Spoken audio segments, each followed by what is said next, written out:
Hi everyone, welcome back to our new video.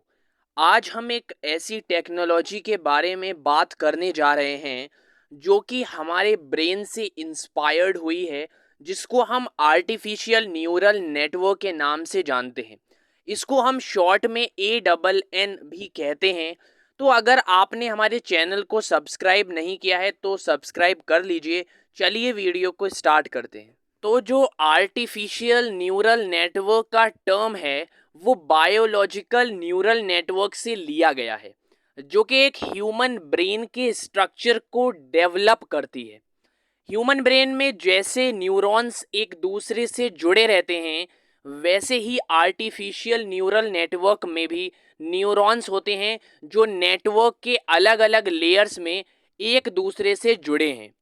In neurons को हम node कहते हैं।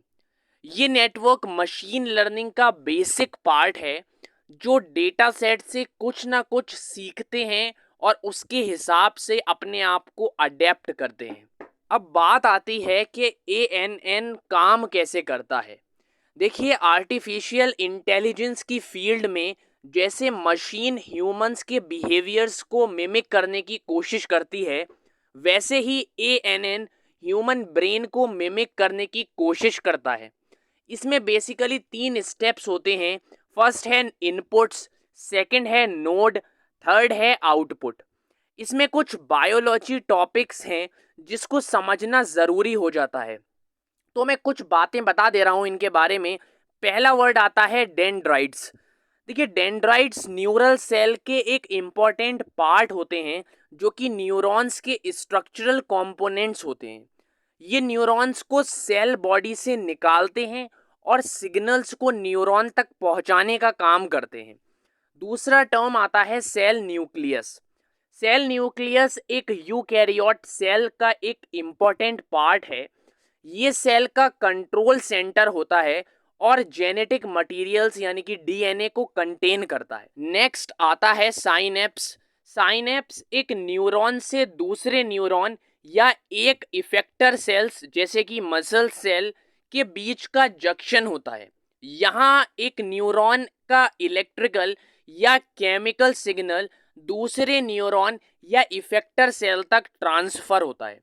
नेक्स्ट आता है एक्सॉन। एक्सॉन न्यूरॉन का एक इम्पॉर्टेंट और बहुत ही लेंदी प्रोसेस है, जो कि सिग्नल्स को न्यूरॉन के सेल बॉडी से अलग जगहों तक भेजने का काम करता है। ये एक वाइटल कंपोनेंट है न्यूरल कम्युनिकेशन का, क्योंकि इसके थ्रू इलेक्ट्रिकल सिग्नल्स ट्रेवल करते हैं। जैसे बायोलॉजी न्यूरल नेटवर्क्स में डेंड्राइट्स होते हैं, वैसे ही आर्टिफिशियल न्यूरल नेटवर्क्स में डेंड्राइट इनपुट्स को रिप्रेजेंट करता है, सेल न्यूक्लियस नोड्स को रिप्रेजेंट करता है और साइनेप्स वेट को रिप्रेजेंट करता है, और जो हमारा एक्सॉन आता है वो आउटपुट को रिप्रेजेंट करता है।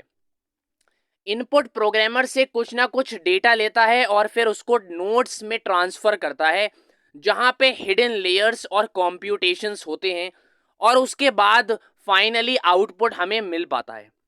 बात करते हैं कि न्यूरल नेटवर्क कैसे सीखता है, डेटा से कैसे लर्न करता है। न्यूरल नेटवर्क्स ट्रेनिंग के प्रोसेस से सीखते हैं।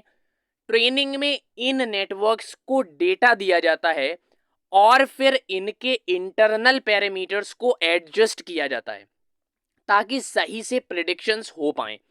ये एडजस्टमेंट ग्रेडियंट डिसेंडेंट जैसे कि ऑप्टिमाइजेशन एल्गोरिदम का यूज़ करते हैं।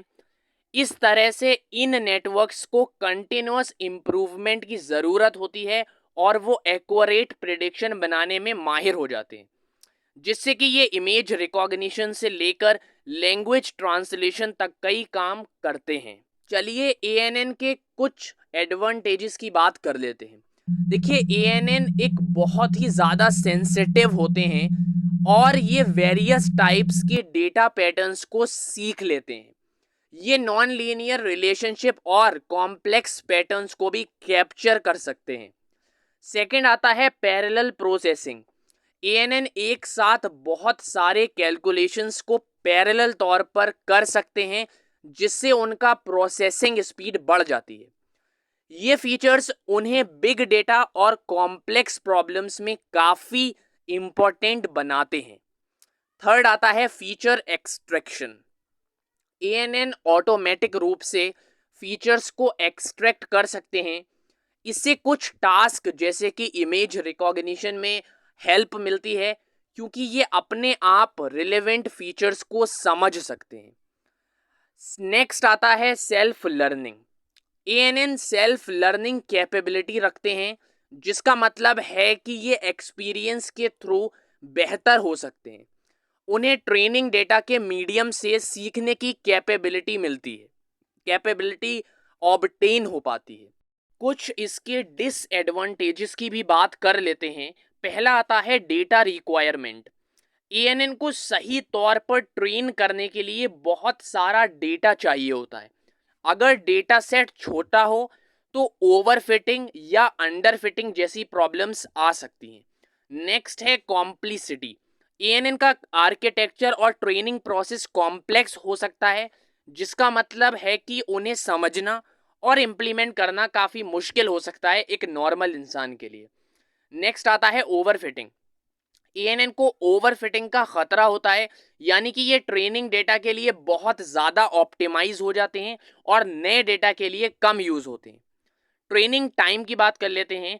बड़े और कॉम्प्लेक्स ANN को ट्रेन करने में टाइम कंज्यूम हो सकता है, खासकर जब बहुत सारा डेटा किसी भी मॉडल को दिया जाता है और बहुत सारा डेटा एक साथ यूज़ होता है किसी भी मॉडल के अंदर। नेक्स्ट आता है लैक ऑफ अंडरस्टैंडिंग। कभी कभी ANN के प्रेडिक्शंस को समझना और एक्सप्लेन करना चैलेंजिंग हो सकता है, खासकर जब ये बहुत बड़े होते हैं। मतलब उनका डेटा सेट इतना ज़्यादा बड़ा है कि उनको हैंडल करना, उनको समझ पाना, उनकी अंडरस्टैंडिंग करना थोड़ा सा डिफ़िकल्ट हो सकता है। तो इसलिए ये कुछ इसके डिसएडवांटेजेस हो जाते हैं। आई होप आपको ये वीडियो अच्छी लगी होगी, आपको आर्टिफिशियल न्यूरल नेटवर्क के बारे में काफ़ी कुछ सीखने को मिल गया होगा और कैसे ये हमारे ब्रेन की तरह वर्क करता है, न्यूरॉन से जोड़ता है। आपको बायोलॉजी के कुछ टर्म्स भी समझ में आ गए होंगे जो मैंने आपको बताए थे। So thank you so much for watching this video.